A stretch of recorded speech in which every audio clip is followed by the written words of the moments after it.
Salut à tous, on se retrouve pour l'épisode 3434 du Zap Image. On commence aujourd'hui en ce mardi 30 septembre avec des anniversaires et on commence tout d'abord avec le meilleur buteur de l'histoire de l'équipe de France. Il s'agit d'Olivier Giroud, il fête aujourd'hui ses 39 ans, l'attaquant lillois. On lui souhaite bien sûr un bon anniversaire. D'autres joueurs fêtent leur anniversaire aujourd'hui en ce 30 septembre, je sais pas, tiens, Alberto Molero, ailier gauche de Villarreal, il fête aujourd'hui ses 22 ans, par exemple, on pourrait prendre qui, tiens, Teddy Thomas, milieu de terrain de Reims, les gars, il fête aujourd'hui ses 32 ans, et à noter les gars, donc c'est pas un anniversaire, mais on a appris une disparition, donc une pensée pour Roger Lukaku, ancien international 0 et père de Romelu et Jordan Lukaku, décédé hier lundi, donc voilà, on pense fort bien sûr à lui, on pense fort également à la famille bien sûr, Lukaku. On continue, on va parler maintenant de ce qui s'est passé hier, bien sûr, il y avait quelques rencontres dans les gros championnats européens. On commence tout d'abord en première ligue. Il y avait une affiche, Everton contre l'équipe de West Ham. Ça s'est fini sur un score de match nul, un partout. Donc Kane a été buteur côté Everton avant que Bowen égalise côté West Ham. Donc du coup, score final. Partage de points en gros entre ces deux équipes. Donc voici les statistiques de la rencontre et du coup le classement. Donc Everton reste à la 9e position et West Ham reste avant-dernier. C'est que West Ham fait un début de saison très compliqué, seulement 4 points au bout de 6 matchs joués. Du côté de l'Italie, avec deux rencontres hier soir. Tout d'abord, c'était l'équipe du Genoa contre la Lazio. Grosse victoire de la Lazio, 3-0 du côté du Genoa. Donc parfait bien sûr pour eux. Donc voici les stats. Donc une équipe efficace, bien sûr la Lazio. Il y a eu moins de tirs, 17 tirs pour le Genoa, 10 tirs pour la Lazio. Donc 7 tirs de moins, mais 3 buts ont été marqués par l'équipe de la Lazio de Rome. Et la victoire de Parme 2-1 contre le Torino également, c'était hier lundi par les stats. 2 tirs cadrés pour l'équipe de Parme, ça fait 2 buts, et 4 tirs cadrés pour le Torino, seulement un but marqué. Donc Parme réalise la bonne opération. Et le classement de cette Serie A au bout de 5 matchs, vu que là tous les matchs ont été joués, donc voilà, ça bouge pas. L'AC Milan reste en tête devant Naples, l'AS Roma et la Juventus Turin à la 4e position. On continue, il y avait un match également hier du côté de l'Espagne, c'était entre Valence et le Real Oviedo, donc le match a été reporté, donc la rencontre Valence face au Real Oviedo a été reportée à demain soir, donc maintenant ce soir, donc une décision qui s'explique par une alerte rouge en concernant les conditions climatiques, c'est un peu la même chose qui s'était passé en France il y a une dizaine de jours avec le classique entre Marseille et Paris, et le match avait été joué le lendemain. Ben, voilà, c'est la même chose. Donc du coup, ce match se jouera ce soir en même temps que les matchs de Champions League. Ce match entre Valence et Real Oviedo. Toujours, tiens, vu que l'on parlait des gros championnats européens, hein, on était en Liga, on était bien sûr du côté de la Serie A. Un petit rappel, les gars, que sur les 5 plus gros championnats européens, et ben pour l'instant, il y a encore 8 équipes qui n'ont toujours pas perdu. Voilà, donc le Bayern, bon, pour l'instant, c'est carton plein, 5 victoires, 0 nul, 0 défaite. Dortmund, les gars, n'a toujours pas perdu. Le Barça, Crystal Palace n'a toujours pas perdu en ce début de saison, ils viennent de battre comme Liverpool.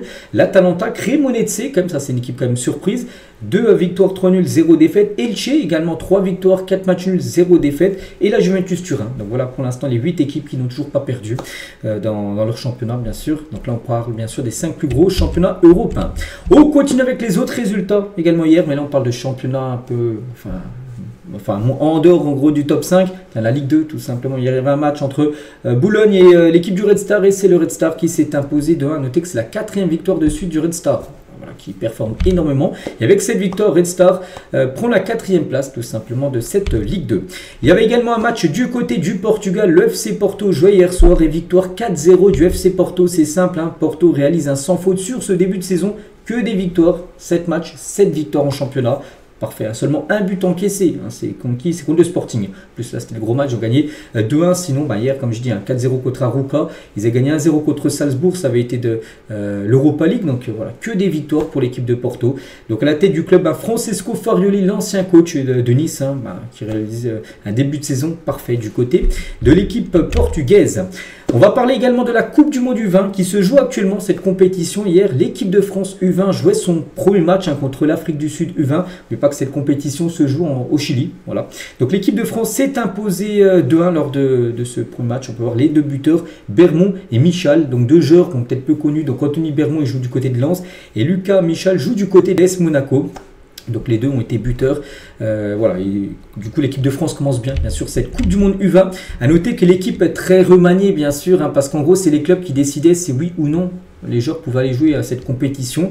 Donc, parce que regardez, l'équipe de France, ça peut ressembler à ça, les gars. Hein, du Bayola, du Matistel, du Désiré Doué. Si peut-être il aurait été apte à jouer, est-ce que le PSG aurait donné son oui? Bien sûr que non. Il aurait été conservé par Paris pour jouer par exemple la Ligue des Champions. Tu aurais pu mettre aussi du Zeremri, du Boadi. Donc la plupart, enfin pratiquement tous ces joueurs-là, aucun n'est actuellement du côté du Chili pour disputer la Coupe du Monde U20. Parce que tous leurs clubs ont tous dit non. On ne veut pas que notre joueur aille jouer bien sûr cette compète, parce qu'il y a encore des matchs bien sûr de clubs. Donc voilà, c'était compliqué, mais la FFF veut faire venir Nathan Zézé et Simon Boisbré à la Coupe du Monde U20 après les absences de dernière minute qui concernent Quentin Njantou et Bradel Kiwa, retenus par leur club également. Bernard Diomède, donc le sélectionneur de l'équipe de France U20, négocie l'arrivée des deux joueurs de Neom SC. Donc malheureusement, le staff des Bleus doit attendre lundi prochain pour les convoquer. Donc, lundi prochain, problème. Hein. D'ici là, l'équipe de France aura déjà joué ses 3 matchs de phase de poule, parce que le match contre l'Afrique du Sud a été joué. Prochain match, hein, c'est jeudi contre les États-Unis et ensuite contre la Nouvelle-Calédonie le 5. Et après, bon, s'ils arrivent à se qualifier, peut-être Nathan Zézé et Simon Boisbré pourraient rejoindre le groupe de l'équipe de France pour cette Coupe du Monde U20. Donc ça sera lundi prochain, mais les 3 matchs de poule auront déjà été effectués. Il faut déjà bien sûr se qualifier, mais c'est bien commencer avec un match, une victoire. Et toujours avec cette Coupe du Monde U20, on va parler aussi d'un match, tu en as parlé un peu hier, les gars, le Maroc s'est imposé 2-0 contre l'Espagne. Et à noter que le Maroc a utilisé le carton vert à la Coupe du Monde U20. C'est quoi ce carton vert? Donc la FIFA vient de mettre en place ce dispositif qui permet à un sélectionneur de contester une décision arbitrale en faisant appel au VAR. Donc c'est ce qu'a fait Mohamed Ouabi, hein, donc le sélectionneur marocain, lors du match entre le Maroc et l'Espagne à la 78e minute de jeu. Il a bien fait puisqu'un pénalty a finalement été annulé pour les Espagnols et son équipe s'est imposée 2-0. Un carton vert peut être utilisé 2 fois maximum par match et par sélectionneur. Voilà. Parce qu'en gros, il y avait un pénalty sifflé pour l'Espagne.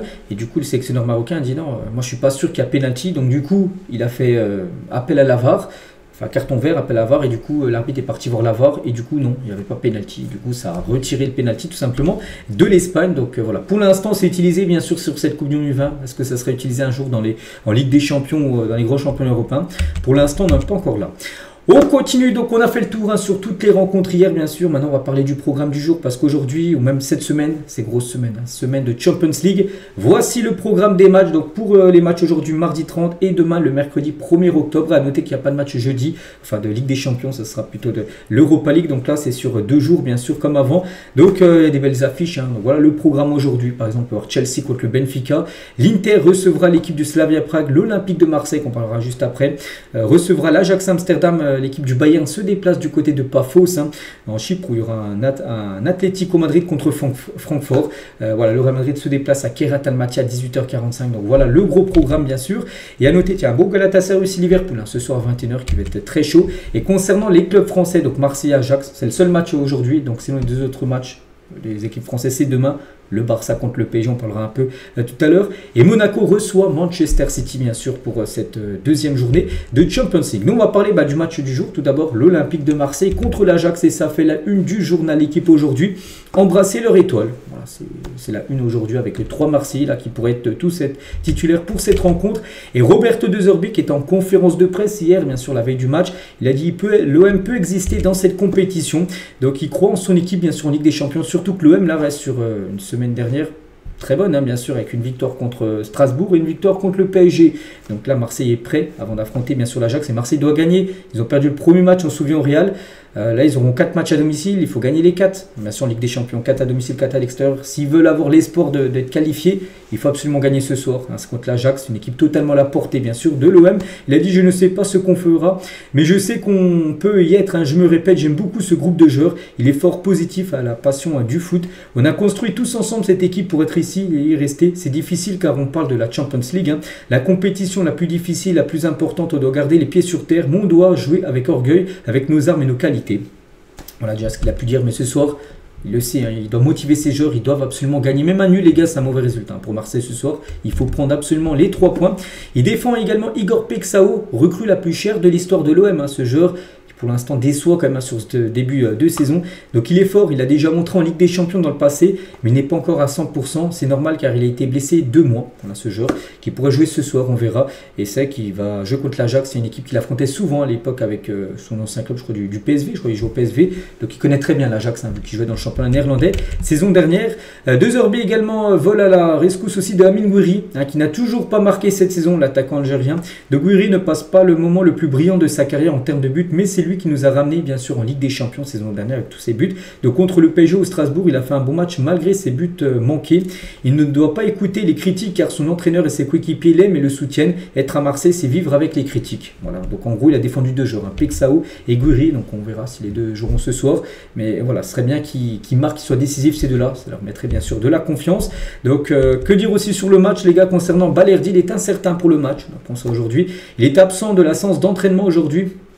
Hier maintenant, aujourd'hui pas d'entraînement vu qu'il y a match ce soir, donc en raison d'un souci physique. Voilà, donc à noter que Ahmed Junior Traoré et Kondogbia, je crois que les 2 sont forfaits pour la rencontre, et peut-être Balerdi également pour être, il est très incertain pour le match de ce soir. Et côté Ajax Amsterdam, à noter que Wout Weghorst devrait être disponible contre l'OM ce soir. Donc l'attaquant néerlandais souffrait de douleurs au dos ces derniers jours, il avait été forfait lors du dernier match des championnats de l'Ajax, il pourrait être là ce soir.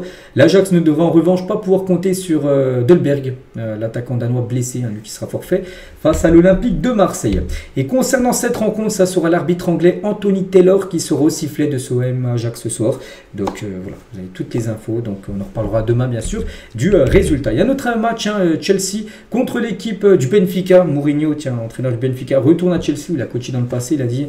Donc je me sens ici, je me sens à la maison ici à Londres, il a longtemps coaché bien sûr l'équipe de Chelsea, mais je ne suis plus un blues, je suis un rouge maintenant et je veux gagner ce soir. Voilà, parce que maintenant il n'est plus entraîneur de Chelsea mais du Benfica, mais c'est un retour pour lui dans un de ses anciens clubs. Et du côté de Chelsea, pas mal d'absents les gars. João Pedro, Mosquera et André Santos sont incertains pour le match face au Benfica, révélé Enzo Maresca en conférence de presse. Pour rappel, Cole Palmer est également lui forfait, lui c'est sûr et certain, Cole Palmer est forfait, et les 3 là sont incertains, donc on se dit on ne sait pas.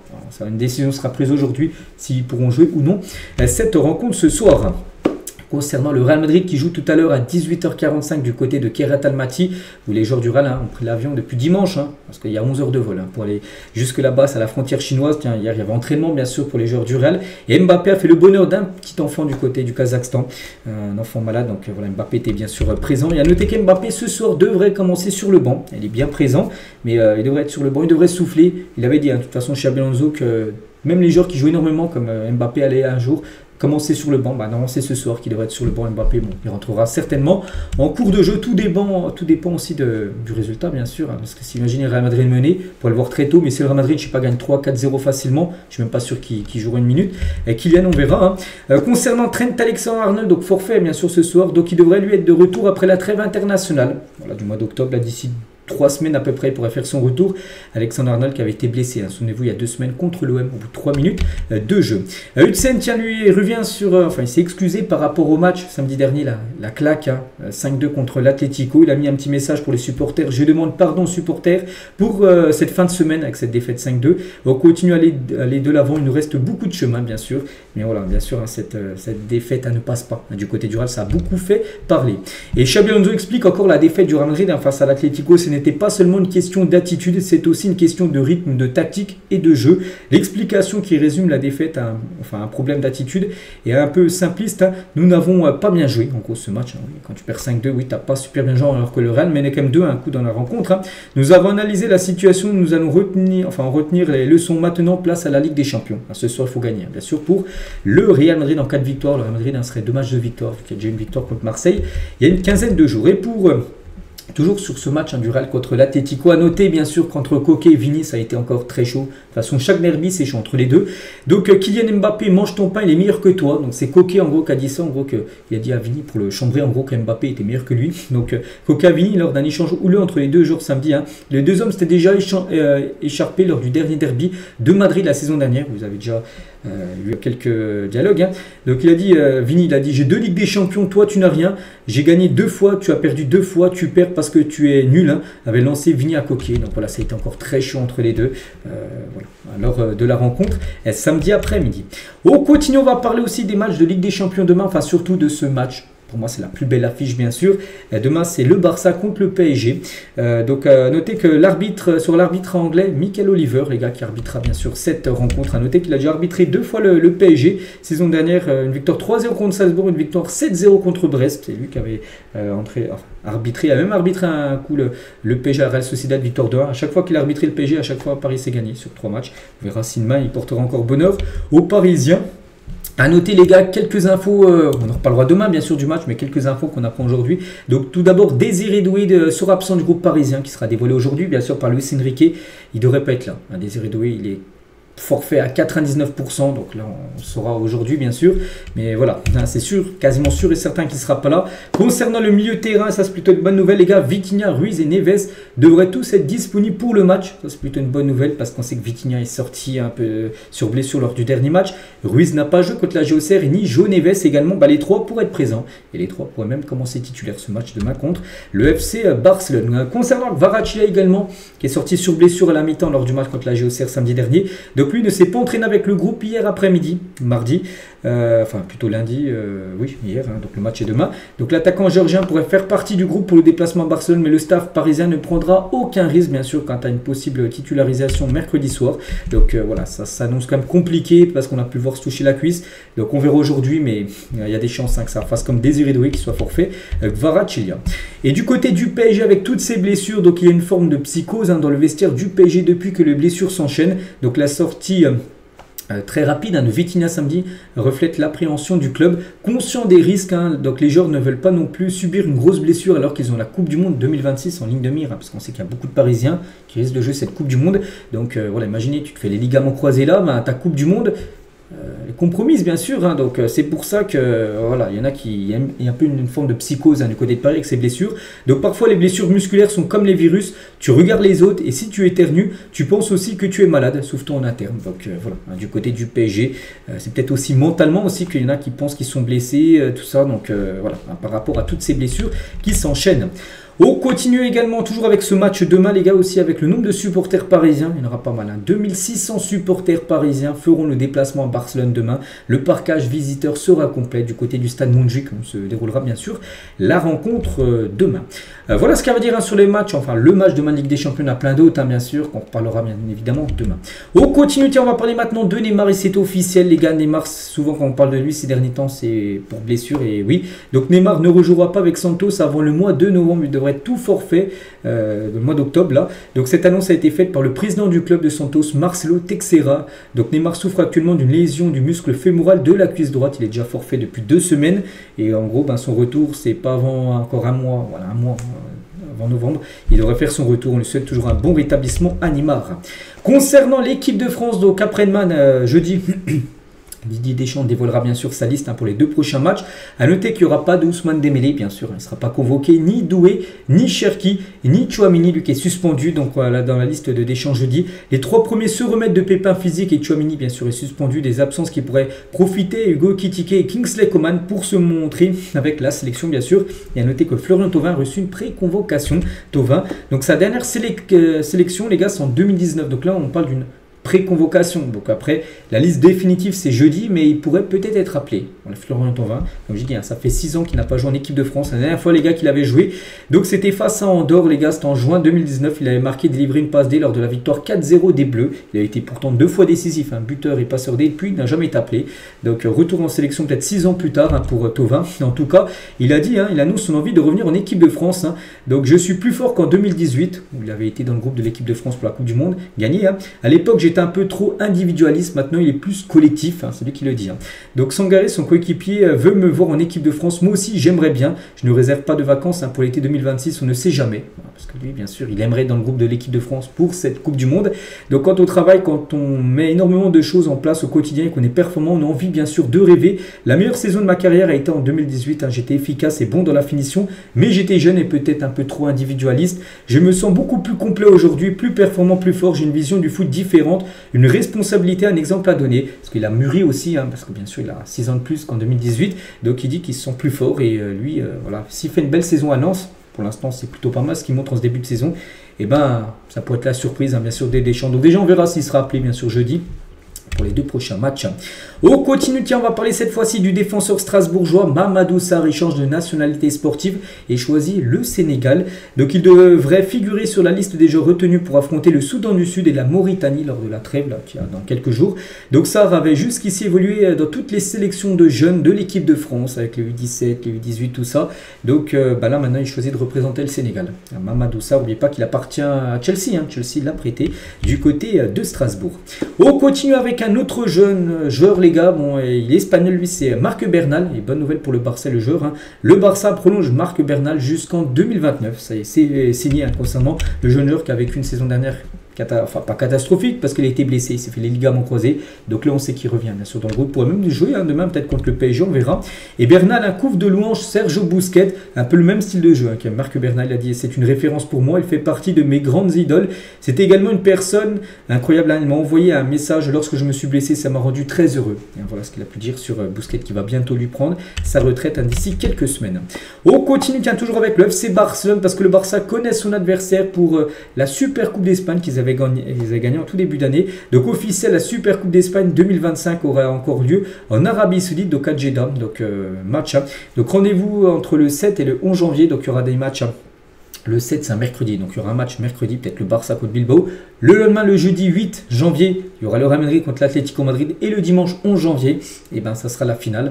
N'oubliez pas, saison dernière, enfin ça avait été en janvier, tiens, janvier 2025, ça avait été un Barça-Real en finale et le Barça s'est imposé 5-2 en Super Coupe d'Espagne. Donc là, ça sera le même fonctionnement. Il peut de nouveau avoir un classico en finale de cette Super Coupe d'Espagne. Donc voilà, on sait que ça se jouera de nouveau en Arabie Saoudite.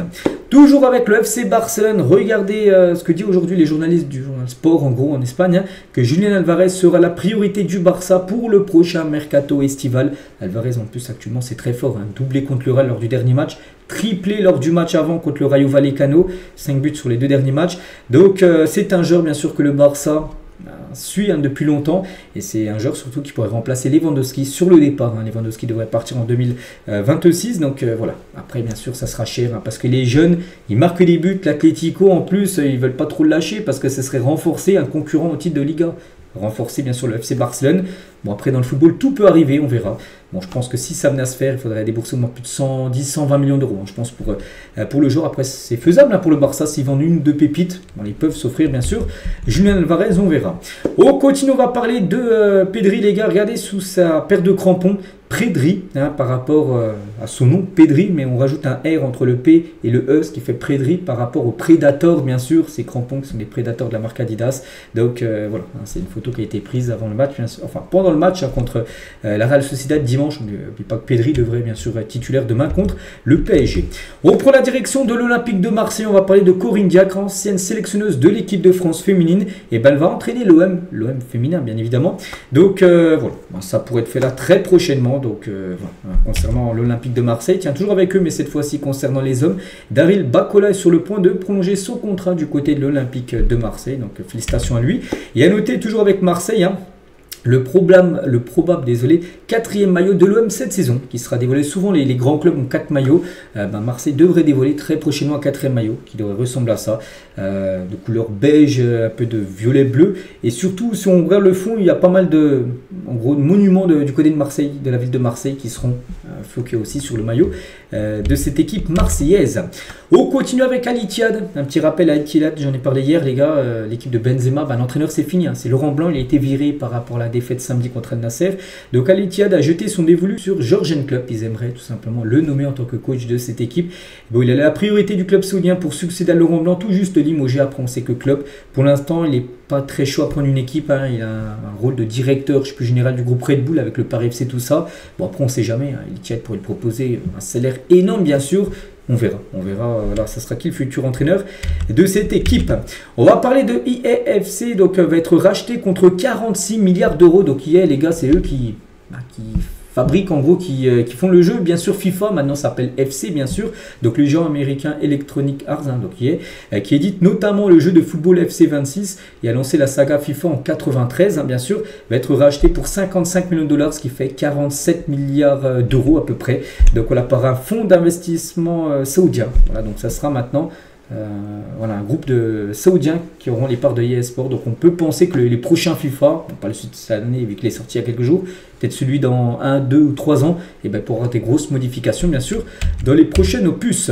On continue avec la FIFA qui déclare perdante l'Afrique du Sud, hein, sur le match face au Lesotho. C'était lors de la trêve au mois de mars les gars, il y avait eu un Afrique du Sud Lesotho et l'Afrique du Sud s'était imposé, mais du coup il perd le match 3-0. Pourquoi? Parce que l'Afrique du Sud a fait jouer un joueur qui n'aurait pas dû jouer les gars, c'est Mokoena. Donc forfait pour avoir fait un joueur suspendu. Il était suspendu, il avait pris une accumulation de cartons jaunes et du coup il avait pas le droit de jouer. Et il a joué. Lesotho a fait appel. Hein, et du coup, Lesotho gagne le match 3-0. Et ça a des grosses coïncidences. Hein. Donc l'Afrique du Sud perd sa première place au profit du Bénin pour la qualification mondiale 2026. Hein. Regardez, c'est un communiqué officiel de la FIFA. Et ce groupe C, les gars, et du coup l'Afrique du Sud enlève 3 points en moins. Et du coup ils descendent à 14 points, le Bénin 14 points. Et pour l'instant Bénin, n'oubliez pas, c'est les premiers qui se qualifient pour la future Coupe du Monde. Donc il reste plus que 2 matchs pour le Bénin. S'il y a 2 victoires, ils auront un match compliqué au Nigeria. Mais imaginez s'ils gagnent leurs 2 matchs, hein, et le Bénin sera à la Coupe du Monde. Donc l'Afrique du Sud, voilà. Du coup ils vont devoir absolument gagner leurs 2 prochains matchs et surtout espérer un faux pas du Bénin. On continue les gars, on va parler de Diego Simeone, le coach de l'Atlético Madrid. C'est officiel, il écope d'un match de suspension après son carton rouge contre Liverpool. Souvenez-vous, il avait pris un rouge en fin de match. Il y a des supporters de l'Atlético, enfin de Liverpool plutôt, qui l'avaient insulté en fin de match. Il avait dérivé. Il a même fait un doigt d'honneur à un supporter, il avait pris rouge. Donc ça sera un match de suspension. Voilà pour le coach de l'Atlético Madrid, du coup, qui sera suspendu ce soir. L'Atlético joue un match ce soir. On va parler de William Saliba, signé un nouveau contrat jusqu'en 2030 avec Arsenal. Voilà, c'est fait hein, concernant William Saliba. Donc l'officialisation, je pense, va intervenir très prochainement, mais si Fabrice Hawkins, hein, quelqu'un très bien renseigné, le dit, c'est que c'est imminent. Le Paris FC a été victime de vandalisme, donc c'était pas la nuit dernière, c'était la nuit de samedi à dimanche. Donc le club confirme qu'un groupe d'individus a pénétré par effraction à son centre d'entraînement vers 5 h du matin. Ces derniers ont dégradé quelques véhicules qui étaient stationnés. Une plainte a été déposée, une enquête en cours. Et enfin, elle est en cours actuellement. Voilà. Une petite info concernant le club parisien. Tiens, l'autre club parisien, le PSG, le Paris Saint-Germain va supprimer son sponsor Qatar Airways hein, de son maillot le temps d'un match. Hein. À l'occasion d'Octobre Rose, hein, le PSG et Qatar Airways vont marquer le coup en supprimant littéralement le nom bien sûr du sponsor. Hein. Voilà, ce sera lors du match face à Strasbourg le 17 octobre prochain. À la place, un ruban rose figurera sur l'avant du maillot. Objectif, offrir plus de visibilité dans cette campagne de prévention contre le cancer du sein. Donc voilà en gros à quoi ressemblera ce maillot, bien sûr, du PSG contre Strasbourg le 17 octobre prochain. Tous les maillots portés par les joueurs seront après mis aux enchères, bien sûr, pour récupérer des fonds et pour, bien sûr, pour la lutte, hein, bien sûr, contre ce malheureux cancer. On continue les gars, on va parler de Wayne Rooney sur Manchester United. Donc lui, c'est une légende à Manchester et quand il voit ce club maintenant de Manchester totalement dézingué bien sûr, donc il dit hein, ce n'est pas Manchester, je ne reconnais pas du tout ce club, je vois des joueurs qui ne méritent pas de porter ce maillot et ça fait mal, je tiens au club, j'ai joué 13 ans et ce qui se passe est injuste, hein. Ce n'est pas uniquement la faute du coach, même si le coach a une part de responsabilité, c'est vrai, Ruben Amorim, mais c'est pas lui qui joue, donc lui donne son schéma de jeu, mais c'est aussi les joueurs les gars, il y a des joueurs, ils sont payés des sommes énormes, il y a des joueurs les gars par semaine, ils touchent plus de 400 000 € quand même par semaine hein, à Manchester, et ils font pas trop de diff, hein. Donc il a dit je ne vois pas des joueurs se battre, hein, je ne vois pas de caractère, je ne vois pas de désir de gagner, je ne vois pas de qualité dans cette équipe de Manchester, je ne vois pas de joueurs capables de faire la différence, rien ne me fait vibrer. Voilà, ça, quand on voit Manchester actuellement, c'est quand même très compliqué hein, la situation du club. Et pour l'instant, Ruben Amorim, qui est quand même beaucoup lui pointé du doigt hein, par rapport à toutes les défaites. Donc Manchester hein, continue de faire confiance à Ruben Amorim malgré la nouvelle défaite contre Brentford avant-hier. Non, c'était samedi contre Brentford, défaite 3. Pour l'instant, les propriétaires de Manchester, ils disent pas de souci, on te garde un Ruben Amorim. Alors que, n'oubliez pas, je répète, 33 matchs de Première Ligue, 17 défaites quand même hein, pour lui, seulement 9 victoires. Le bilan est tout simplement catastrophique. Tiens, on va parler d'un ancien gardien de Manchester United, c'est André Onana, maintenant gardien du Trabzonspor. Donc il a concédé 2 buts en 2 minutes ce week-end avec son équipe turque. Hein. Clairement fautif sur le premier. Bon, le deuxième, il n'y a plus rien, mais le premier but, il a fait une grosse boulette. Voilà des nouvelles hein, du gardien André Onana. On continue avec Juste Riyad, donc influenceur présent lors de la cérémonie du Ballon d'Or. C'était bien sûr la semaine dernière. Donc annonce que la prochaine édition se tiendra normalement à Londres. Parce qu'on souvent, enfin depuis tout le temps les gars, depuis le début, cérémonie se déroulait au Théâtre du Châtelet à Paris. Donc l'année prochaine, ça devrait être à Londres. Hein. La prochaine cérémonie du Ballon d'Or sera à Londres. Déjà que cette année, la présentation était en anglais. On n'avait pas compris pourquoi on était obligé de lire les sous-titres pour suivre. Parce qu'avant, c'est vrai que c'était en français, hein, les présentateurs, tout ça. Et depuis 1 ou 2 ans, c'est entièrement en anglais. Et voilà, pour ceux qui ne comprennent pas l'anglais, c'est un peu compliqué, il faut lire tous les sous-titres. Hein. Donc c'était vraiment bizarre, surtout que la cérémonie est organisée par France Football. Donc, mais là, tout était en anglais, donc il n'y aura plus de cérémonie à Paris. Donc l'année prochaine, elle devrait, enfin c'est lui qui dit ça, je ne sais pas trop c'est quoi ses sources, peut-être qu'il a entendu des choses, hein, qu'elle devrait être à Londres, la prochaine cérémonie du Ballon d'Or, donc certainement en septembre, bien sûr, 2026. Antonio Conte sur Kevin De Bruyne, donc j'espère qu'il est en colère à cause du résultat de la défaite de Naples, 2-1 contre l'AC Milan dimanche soir, et non parce que je l'ai sorti, car sinon il est tomber sur la mauvaise personne contre qui être en colère parce qu'il est sorti. Lui voulait jouer tout le match, bien sûr De Bruyne, il est sorti, je sais pas là combien, et ça l'a pas plu bien sûr De Bruyne, donc il a dit j'espère qu'il était énervé parce que son équipe perdait et pas parce que Antonio Conte l'avait sorti, parce que Conte il fait ce qu'il veut, bien sûr c'est lui le coach. On va parler de la Populaire Sud. Le principal groupe de supporters de Nice annonce qu'elle ne se rendrait pas à Monaco pour le derby dimanche. Un gros match. Monaco contre Nice, c'est le derby de la Côte d'Azur.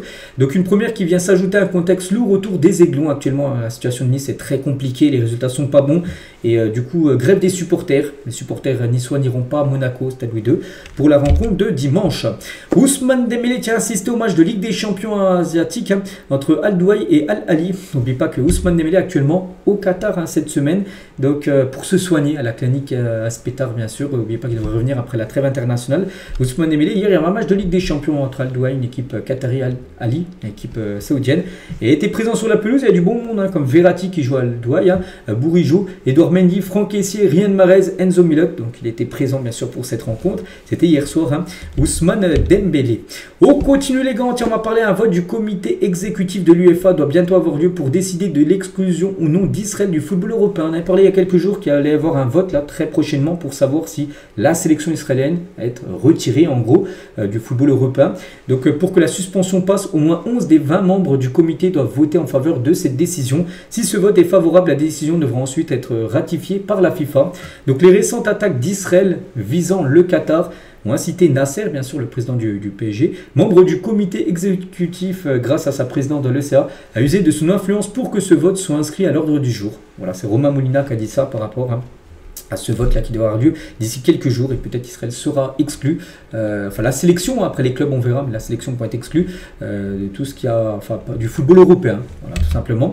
Et notez qu'Infantino a tenté de convaincre la fédération palestinienne de football d'organiser un match de la paix, donc contre la sélection israélienne lors d'un congrès de la FIFA à Kuala Lumpur, c'était il y a quelques semaines, et essayer d'un match de la paix entre la Palestine et la sélection israélienne. Je pense que ce match n'aura jamais lieu. Enfin, il a essayé de faire ça, mais je ne pense pas que ce match verra le jour. On continue avec une info concernant un jeune joueur lyonnais. Je ne sais pas si vous le connaissez, Mathis De Carvalho. Prolonge avec Lyon jusqu'en juin 2028. Félicite, on peut le voir avec la présidente de Lyon, plus trop comment elle s'appelle, comme je crois. Donc voilà, félicitations à ce jeune joueur de l'Olympique lyonnais. Et tiens, du côté de Lyon, on sait que le début de saison est très bon. Actuellement, premier ex-aequo avec le PSG en Ligue 1. C'est pas mal, et on est content d'avoir 15 points, mais dans le jeu, dans ce qu'on a proposé, il faut faire plus, il faut faire mieux. Donc Tolisso ne se satisfait pas de la victoire contre Lille ce week-end. Il a dit on va retenir la victoire et les 15 points au classement, mais dans la manière, je pense qu'il y a beaucoup de choses à analyser parce que c'est très insuffisant. J'ai la fine bouche, mais on ne peut pas se satisfaire de ça. On ne pourra pas défendre comme ça à tous les matchs. Je ne sais même pas combien d'occasions on a eu, une et demie, c'est trop peu bien sûr. Bon, ils ont marqué, mais voilà, ils ont beaucoup subi. Bon, c'est passé contre Lille, mais ça passera pas. À chaque fois d'avoir un peu de chance de marquer sur une occasion alors que les autres plus de 10 occasions ne marquent pas. Donc c'est pour ça qu'il sait que Lyon doit faire beaucoup mieux dans le jeu. On continue aussi avec Kaby Bey, il affirme Rennes aurait dû perdre contre Lens. Pourtant c'est fou, il y a eu un Rennes-Lens, c'était dimanche soir, il y a eu 0-0. Lens, les gars, ils ont pris rouge au bout d'une minute de jeu. Ils ont joué tout le match à 10 contre 11. Mais pour Habib Bey, il dit que son équipe de Rennes aurait dû perdre contre Lens, avec pourtant un joueur en moins. Il a dit le match est facile à analyser, ils nous ont été supérieurs et n'auraient pas dû revenir avec un point de ce match. J'ai dit à mes garçons de ne pas baisser la tête, de ne pas avoir de frustration. Ce qu'on vit ce soir, c'est un très bon point. Au vu de notre prestation, c'est peut-être dur à entendre, mais c'est la réalité. On n'aurait pas dû revenir avec quoi que ce soit dans ce match. Ils nous ont été supérieurs dans tout, dans l'intensité, dans la qualité technique. Même à 10, le fait qu'on prenne un point, c'est déjà un miracle. Alors que l'équipe de Rennes est avec un joueur en plus, mais ils ont été totalement dominés par Lens, alors qu'ils ont un joueur en moins. Voilà. Donc pour lui, le match nul, c'est un point miraculeux. L'équipe type de la 6e journée de Ligue 1, tiens, pas mal de Lensois, pourtant Lens 0-0 à 10 contre 11. Mais on peut voir par exemple un défenseur et le milieu de terrain Sangaré, je crois, parce que c'est écrit en petit. Sinon on peut voir Ludovic Ayor, bien sûr présent dans cette équipe, Holzberg, Murillo, ou par exemple, on pourrait prendre qui d'autre, je sais pas, tiens, Tagliafico, le défenseur gauche de l'Olympique lyonnais. Et on finit aujourd'hui les gars avec cet entraîneur, parce que c'est lui l'entraîneur du mois, du côté du mois de septembre, entre lui, Xabi Alonso, donc le coach du Real, et Hansi Flick, le coach du Barça. Et du coup, c'est Eder Sarabia qui est élu coach du mois de septembre en Liga. Donc l'entraîneur de Elche est récompensé pour les belles performances de son équipe qui reste toujours invaincue en championnat. Là, on parlait des équipes qui n'ont toujours pas perdu en championnat. Elche en fait partie. Donc pour l'instant, c'est 13 points au bout de 7 matchs. Et voilà, pour l'instant, invaincu, c'est lui, les gars. Il succède à Xabi Alonso, l'entraîneur du Real, qui a remporté le prix du meilleur entraîneur du mois d'août. Donc lui, c'est pour le mois de septembre. Donc voilà, les gars, ce qu'il y a à dire aujourd'hui. J'espère que ça vous a plu. Donc nous, on se retrouve bien sûr demain, les gars. Demain, on est le mercredi 1er octobre. On va parler déjà des rencontres de ce soir de LDC et aussi on parlera du gros programme de demain. Et je vous laisse, je vous souhaite une très bonne journée et à demain.